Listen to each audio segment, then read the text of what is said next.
রিসেন্টলিটা আসে একদিন আগে তুলে খালে দেখি আমরা সব কিছু রাখার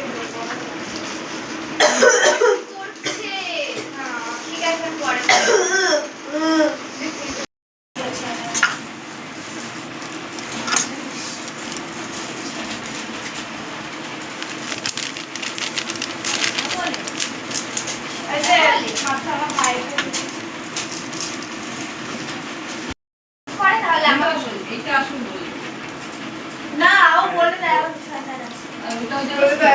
কিছু বলো না না জানে আমি মাকে আমি আগে বল বল সুন্দরী গোল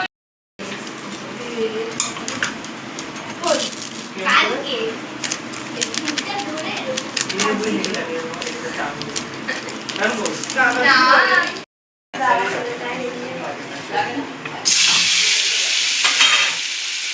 দেখুন পনিরটা আমি এইভাবে লাল করে ভেজে নিয়েছি।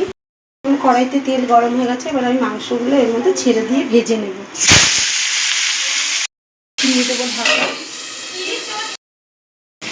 দেখুন বন্ধুরা, মাংসগুলো আমি এইভাবে ভেজে রেখেছি। অবশ্যই জলটা ভালো করে ঝরিয়ে নিয়ে তারপর মাংসটা ভাজবেন, নাহলে জল বেরোবে। আর জল বেরোলেও অল্প জল যদি বেরোয় তাতেও আপত্তি নেই, ওই জলটা আপনারা বেসন মাখার সময় দিয়ে দিতে পারবেন। এবার দেখুন ক্যাপসিকামটা অনেক সময় কি ভেতরে কাঁচা থাকে, যার জন্য আমি নুন দিয়ে হালকা করে একটু ক্যাপসিকামটা ভেজে নেব। বন্ধুরা, এইভাবে আমি প্রত্যেকটা ভেজে নিয়েছি, শুধু পেঁয়াজটা ভাজিনি, পেঁয়াজ এমনি নরম হয়ে যায়। ভেজে নিয়েছি কেন, ভেতরে তাহলে ওপরের বেসনটা ভাজা হয়ে গেলে ভেতরের সবজিগুলো বা মাংসটা বা পনিরটা কাঁচা থাকবে না, খেতেও খুব সুস্বাদু লাগবে। যার জন্য আমি প্রত্যেকটা এইভাবে একটু ভেজে নিয়েছি। এবার আমি এক এক করে দেখুন এর মধ্যে সব ঢুকিয়ে মানে এর মধ্যে ভরে নেব। স্টিকের মধ্যে এক এক করে আমি আস্তে আস্তে খুব সাবধানে ভরে নেব।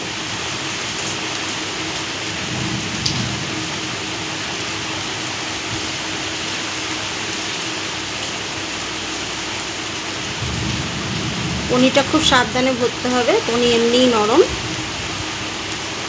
আবার পেঁয়াজ দেব, আবার এক টুকরো মাংস দেব।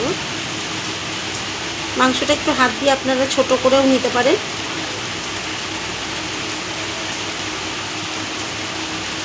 আবার একটা ক্যাপসিকাম দেব, আবার একটা পনির দেব, দিয়ে দেবো একটা পেঁয়াজ। এইভাবে আপনারা সব স্টিকগুলো আমি তৈরি করে নেব। দেখুন এর মধ্যে আর বেশি ভরলাম না, কারণ আমার স্টিকটা ধরতে সুবিধা হবে। এরকমভাবে আমি প্রত্যেকটা স্টিক রেডি করে নেব। আর একটা করে আপনাদের দেখাচ্ছি।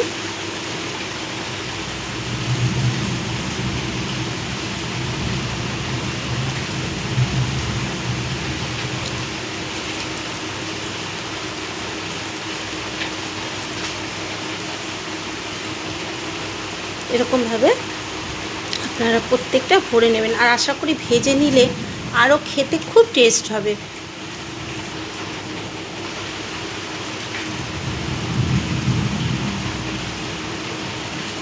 দেখুন আর একটা দিয়ে দিলাম, খেতেও খুব এরকমভাবে প্রত্যেকটা স্টিক আমি রেডি করে নেব। এখানে আমি 200 বেসন নিয়ে নিয়েছি আর অল্প পরিমাণে একটু ময়দা নিয়ে নেবো, যাতে এটা বেশ কুড়মুড়ে হয়।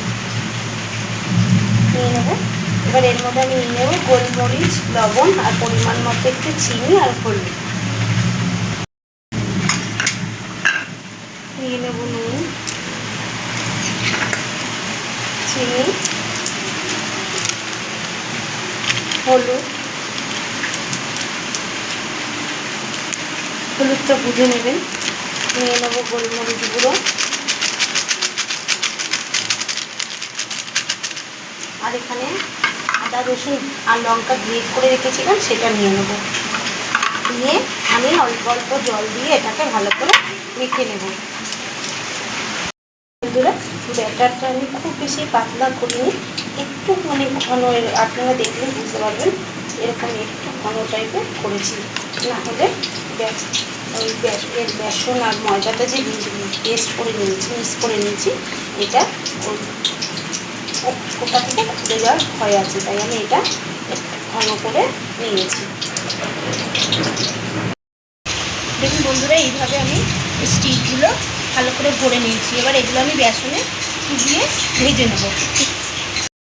তেলটা আমার গরম হয়ে গেছে, এবার আমি এর মধ্যে এটাকে এরকমভাবে চুবিয়ে ঘুরিয়ে ঘুরিয়ে চুবিয়ে নিয়েছি। নিয়ে এবার আমি এটাকে তেলের মধ্যে আস্তে করে ছেড়ে দেবো। এইভাবে আমি প্রত্যেকটা ভেজে নেব।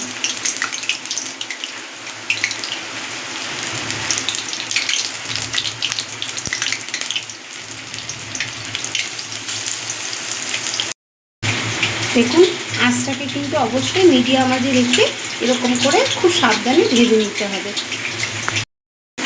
ব্যাটারের মধ্যে এরকমভাবে এরকম চুবিয়ে আস্তে আস্তে কাঠিটা ধরে এরকম ঘোরাতে থাকবেন। দেখবেন চারিদিকে বেশ ব্যাটারের মধ্যে ভালো বেসনটা ঢুকে যাবে। এরকম কাঠিটা এরকমভাবে ধরে আস্তে আস্তে ঘোরাতে থাকবে, এরকমভাবে ঢুকে যাবে। এইভাবে চিকেন স্টিকগুলো আমি ভালো করে খুব সাবধানে ভেজে নিই। বলবো আমাদের চিকেন স্টিক তৈরি হয়ে গেছে। এইভাবে সস দিয়ে একবার করে খেয়ে দেখবেন, বাড়িতে আশা করি বড় বাচ্চা সবাই ভালো খাবে। ভালো লাগলে একটা লাইক এবং সাবস্ক্রাইব করে দেবেন। ভালো থাকবেন, সুস্থ থাকবেন। দেখা হবে পরের একটি রেসিপি নিয়ে।